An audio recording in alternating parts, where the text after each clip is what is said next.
What's up, guys?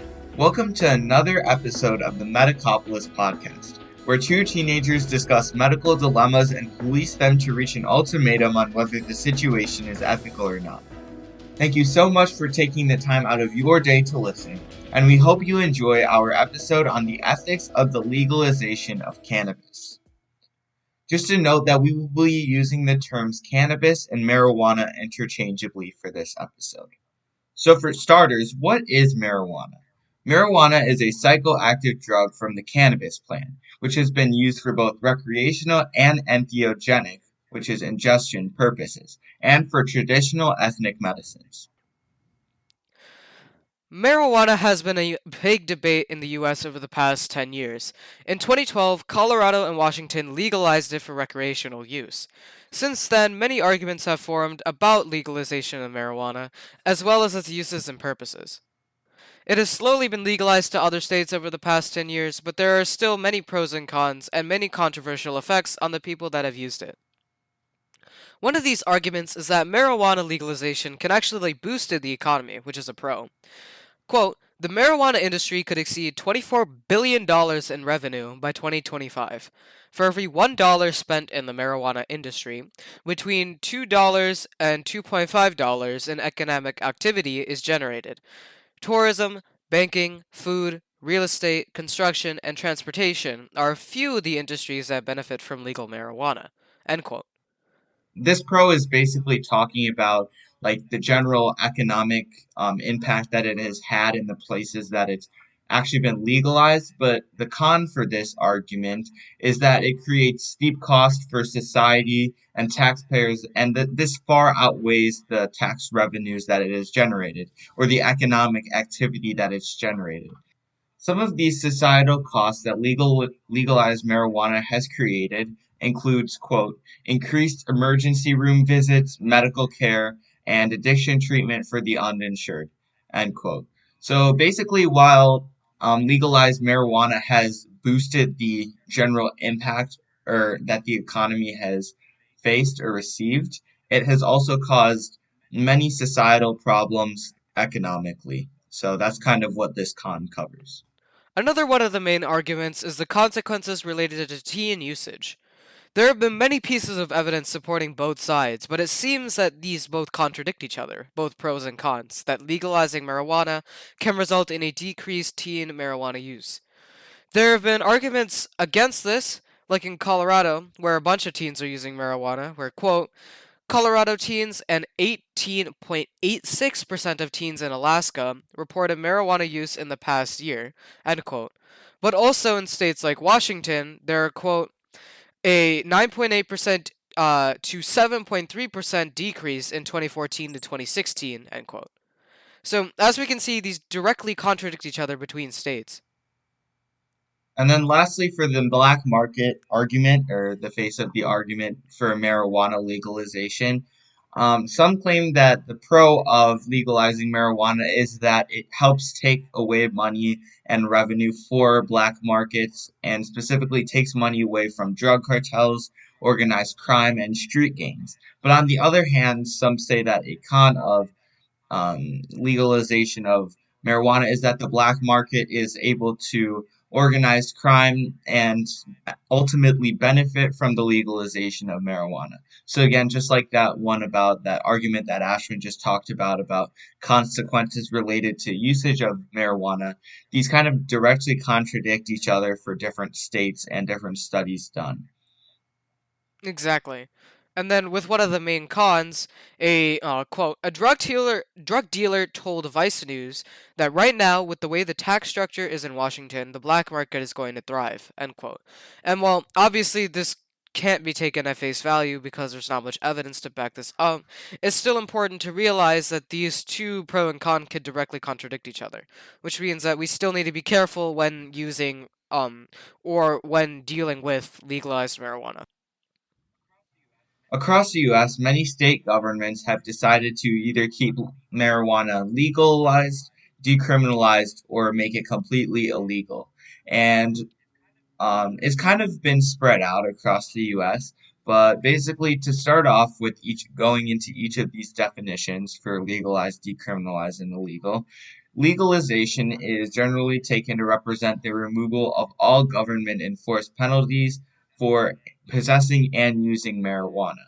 And then decriminalization is kind of that one where it's in between legalized and illegal, where it eliminates most jail time and prison time for the possession of marijuana, but there are minor penalties that remain in place. It must Like be noted that with decriminalization as well, that's where the most cases can occur, like with court or just discussing if the person used it legally or illegally, because the definition can sometimes be misconstrued or sometimes can lead to situations where the person might have to go to court for their usage of it.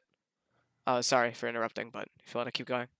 yeah. And then lastly, for the fully illegal, or where it's completely illegal, government enforced the penalties apply for the possession and usage of marijuana, which can include jail time as well as fines. And this is where you see, not those court cases about, stuff being misconstrued, but you see those court cases about people being charged and often facing that jail time that I talked about.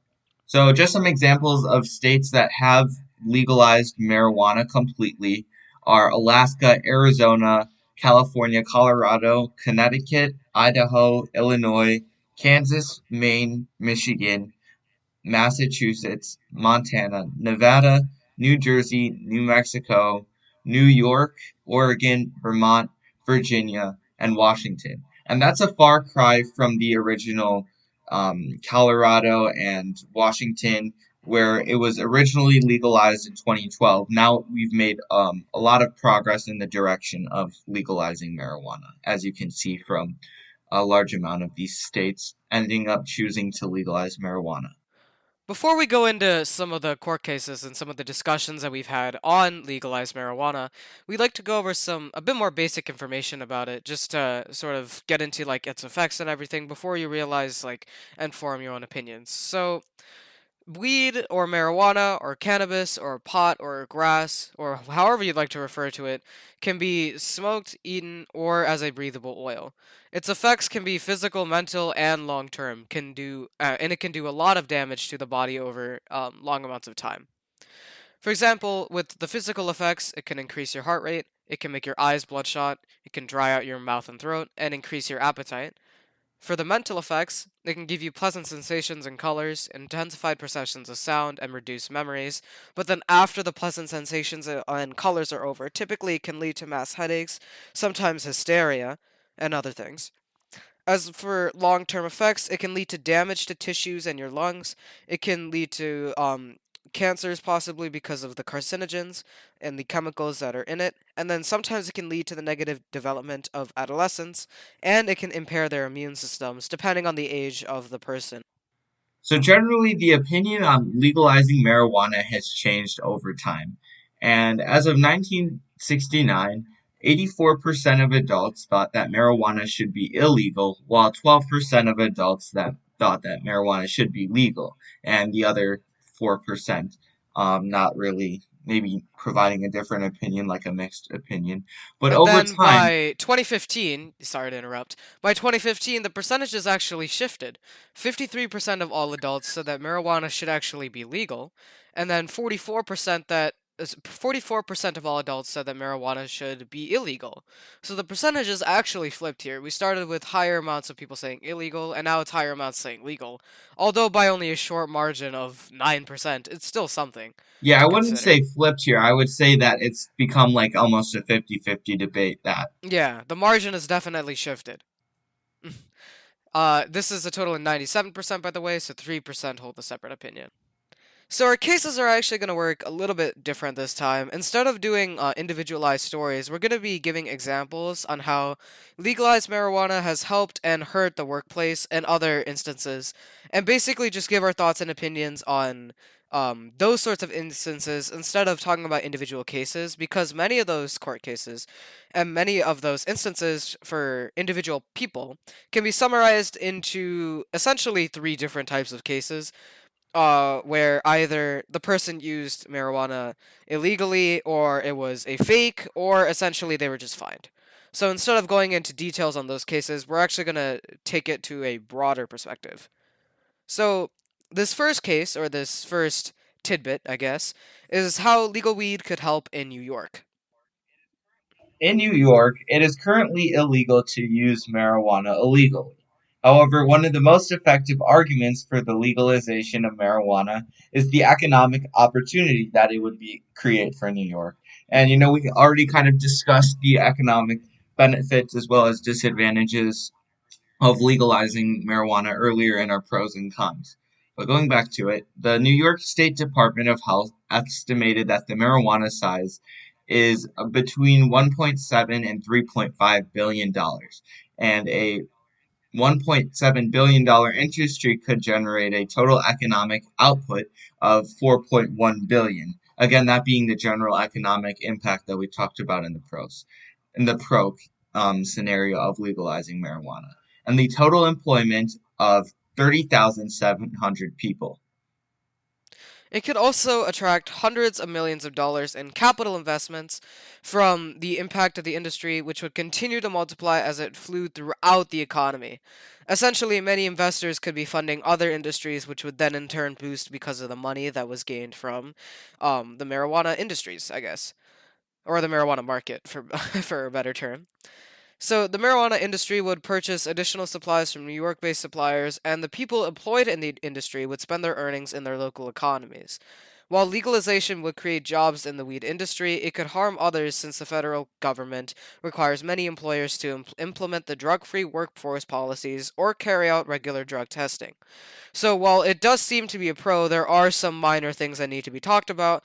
Like for example, drug testing. So I guess as a question for you, Saj, what do you think they would have to do to work around this sort of drug testing policy when we're dealing with working in a recreational marijuana industry? Because in my opinion, from what I see, drug testing would have to still continue, obviously, to maintain a proper workplace, but especially since they are literally dealing with drugs, they'd have to take um, sort of examples from other markets where they deal with the things that they're actively testing for and sort of see how they deal with it if this is going to become a widespread market. But Saj, yeah, what do you think? Yeah, like just like how airports test to see if they have like guns and stuff, like just like you said, the general companies and stuff would have to replicate the system that like the people that test for the marijuana and stuff and just drugs in general go for. So I like your proposition there. Yeah, and drug testing will probably need to become a lot more widespread anyway if all 50 states decided to legalize recreational marijuana usage. And obviously it's going to boost the economy, but that also just makes the economy more cutthroat and tight too because by introducing this new market that can fund upwards of 4 billion dollars, not 4 million dollars, it leads to a problem where we have to deal with multiple sources of income coming into multiple markets, which then also flood other industries. So at one, like I guess sort of in 1 year, if that all happens, it could lead to instability.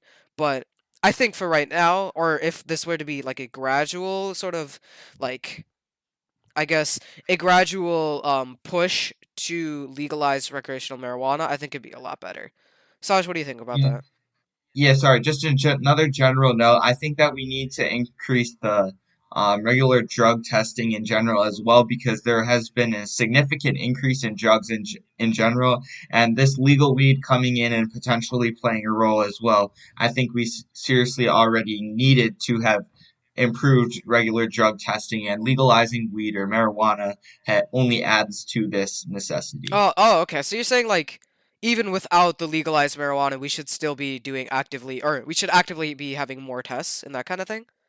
Yeah, right, but legalizing marijuana Yeah, yeah, only yeah, adds to yeah. this Just necessity. add to it. Yep. Yeah, that's actually a good point there because yeah, I sort of forgot about that because we already have to deal with problems where legalized or where illegal drugs are being tested for, and if they aren't all caught, then it could lead to bad problems, obviously. So yeah, that's actually a good point. I didn't really think about that, but yeah, that makes a lot of sense. And then next, heading into how legalizing marijuana decreases actual crime rates. Um, Just to intervene, this is specifically in Chicago, by the way. This sort of take on it. right, yeah, we mentioned earlier about black markets and how it has positively affected black markets in certain areas and drug cartels in certain areas, but it has also negatively affected cartels in other places. So, yeah, for this one, illegal drugs have always, been a problem in the U.S. and people are criminalized, used to be at least, if they were caught selling, consuming, or producing illegal drugs. And so the legalization of marijuana shows how it may be a solution for the war on drugs. Before its legalization, people would sell and only make profit for themselves, and they would not be taxed. Now that it's an illegal drug, dispensaries are taxed on the sale of marijuana. And the great part of this act of legislation is that people would now be able to purchase and consume marijuana without being having worries of being, caught or arrested.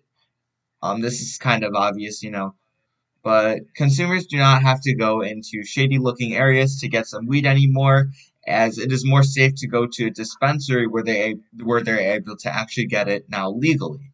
Also, legal marijuana means violent crimes are reduced within the states that share the borders with Mexico, as drug smuggling will decrease because people are able to find this drug, marijuana, legally, and thus it lowers the demand from organizations across Mexico, like these drug cartels that, you know, widespread the amount of illegal marijuana, and now it's essentially legal, and people don't have to take extreme measures to potentially get it in a legal manner, which could cause them to serve jail time or face consequences.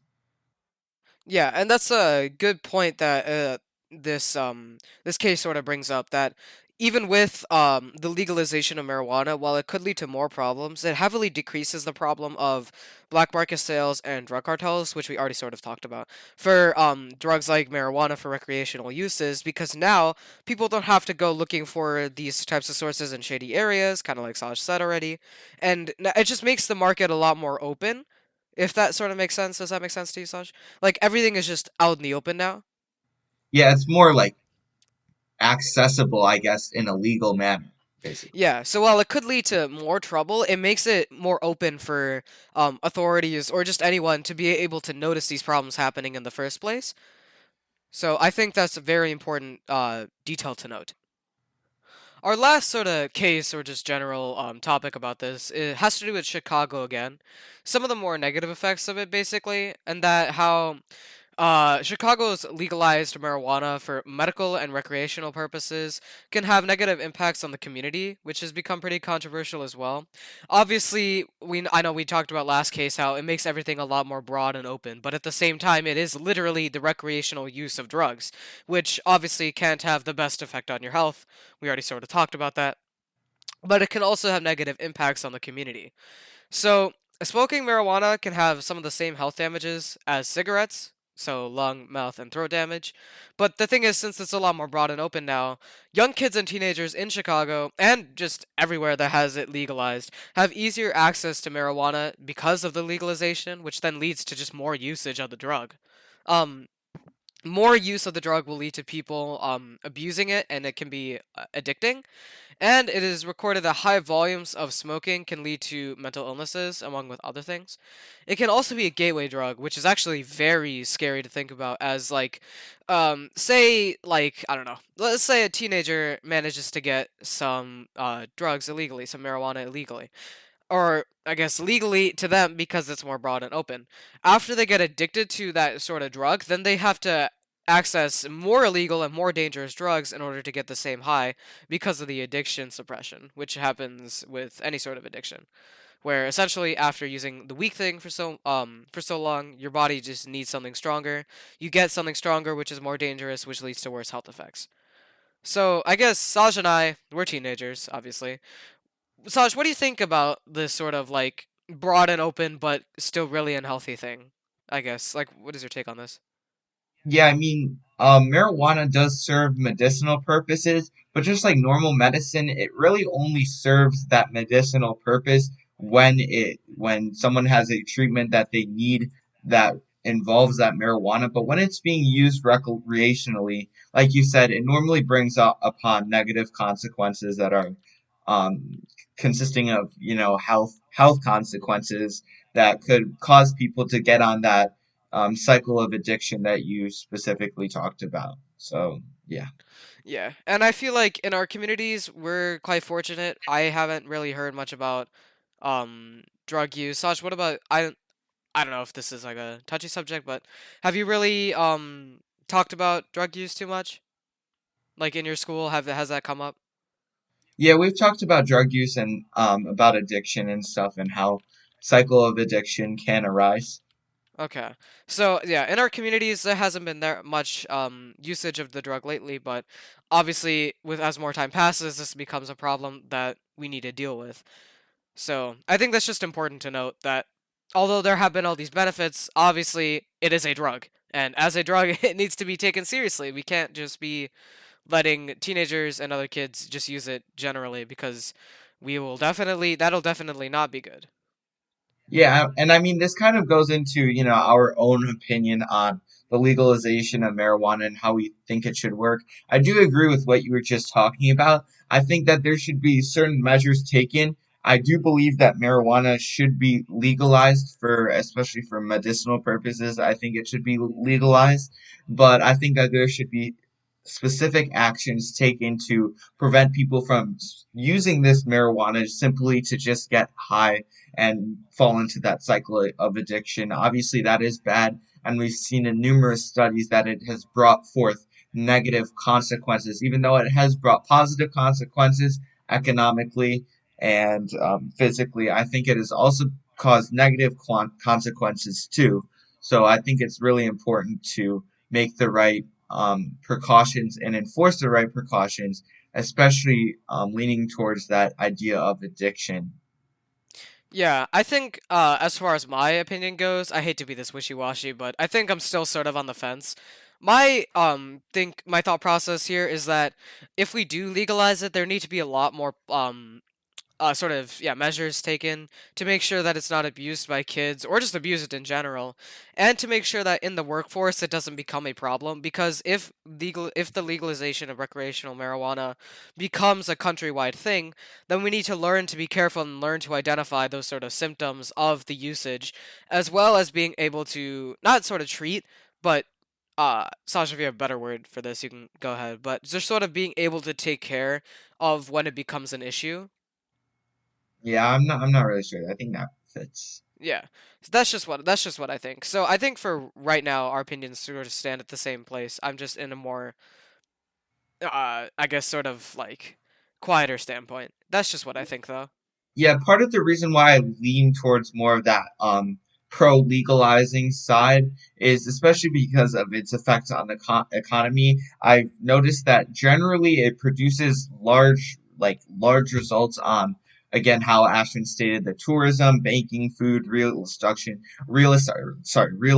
and construction. And so all of these things being positively impacted by marijuana, I think it's something that you can observe in the legalization of marijuana that you certainly cannot observe in other drugs as well as alcohol. And so that's what I think really separates it from other illegal drugs is that positive impact on that economy. And that's part of the reason why I'm leaning a little bit more pro legalization. And that was our seventh episode. So thank you guys so much for listening to the Metacopolis podcast. We hope you all stay tuned for next week's episode and as well as what is to come in the future.